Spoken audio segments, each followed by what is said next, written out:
ABŞ və İran arasında 14 günlük atəşkəs elan edilməsinin ardından İranın müxtəlif şəhərlərində Kərəc, Əhvaz, Məhabaf və Şirazda partlayış səsləri eşidilib.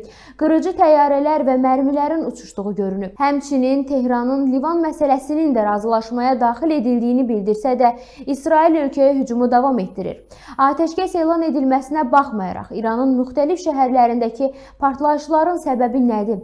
Atəşkəs niyə pozulur? Suallarımızı politoloq Tofiq Abbasov cavablandırıb. Bu atəşkəs çox müvəqqəti bir məsələdir və onun arxasında heç bir hüquqi baza yoxdur. Sadəcə verbal danışıqlar nəticəsində bu Pakistan rəhbərliyinin iştirakı ilə əldə olunmuş razılıqdır.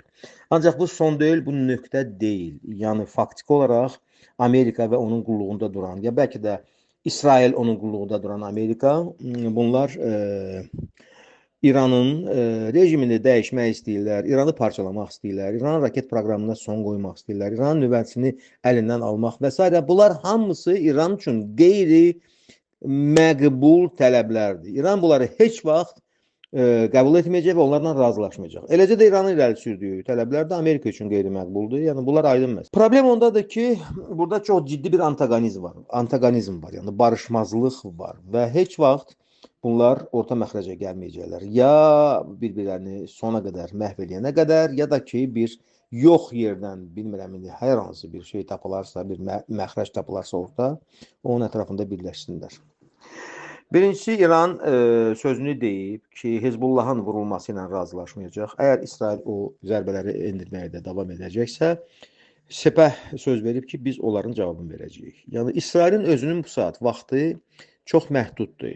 Yəni, əslində bu atəşkəs 2 həftəlik demək tənəffüs İsraillə Amerikaya lazım idi. Ona görə onlar ona razılığa getdilər. Financial Times yazır ki, məşhur Britaniyanın qəzeti, ki, martın 21-dən durmadan Donald Trump İran tərəfindən müraciət edilmiş ki, gəlin atəşkəs elan edək. Yəni, onların gücü tükənib, raket potensialı tükənib və ona görə də həm İsrail, həm Amerika çalışdılar ki, bax, heç olmasa tənəffüs, bir pauza qazansınlar ki, bir qədər özlərinə gəlsinlər, ehtiyatlarını bərpa etsinlər və yenidən hücum etsinlər. Bu məsələ, müvəqqəti məsələ, ciddi məsələ deyil. Heç vaxt Amerika İranın bu mövqeyi ilə barışmayacaq, İran da Amerikanın və İsrailin mövqeyi ilə barışmayacaq.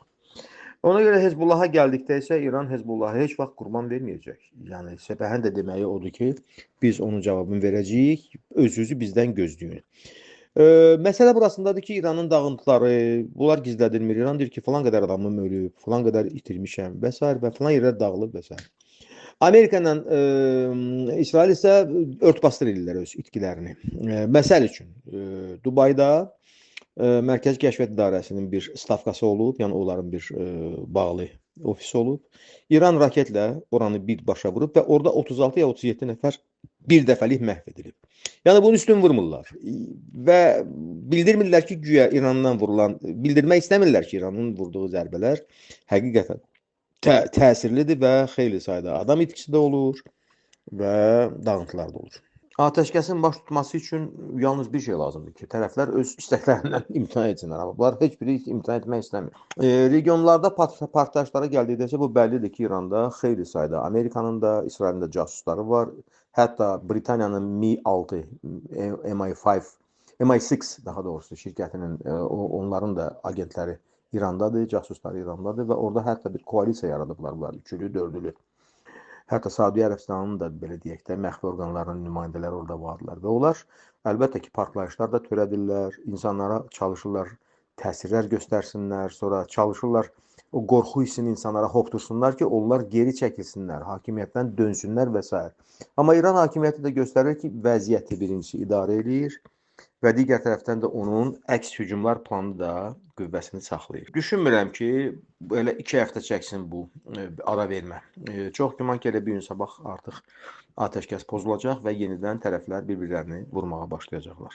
Hizbullah dediyim kimi öz mövqelərini saxlayacaq, İran ona kömək göstərməklə davamlı olacaq, davam etdirəcək köməkliklərini və nəhayət İsrail sadəcə burada özünün belə deyək də obrazını demək olar ki, itirə-itirə gedir. Niyə? Çünki İsrail İranı ona görə parçalamaq istəyir ki, deyir güya bu mənim qırmızı xəttimdir və mən öz təhlükəsizliyimi qorumalıyam.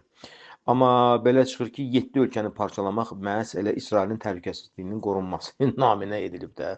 Liviyası var, Suriyası var, nə bilim Livanı var, burada Sudanı var, Somalisi var və sair və sair və ilaxır və axırda da gəlib çatdılar İrana. Hesab edirəm ki, bax bu ölüm dilim müharibəsidir. İran sistemi özünün mütəşəkkilliyini, hazırlıqlığını və manevrli olmasını nümayiş etdirdi. Bu həm Amerika üçün, həm İsrail üçün çox gözlənilməz idi və yəni yüngül bir gəzinti alınmadı. Ona görə də bax burada kim nəyi qazanacaq bu elə çox böyük bir sual doğuran məsələdir. Hesab edirəm ki, biz hardasa o qaynar süjetin bəlkə də ki yarısına çatmamışıq. Yəni kulminasiya nöqtəsinə hələ var.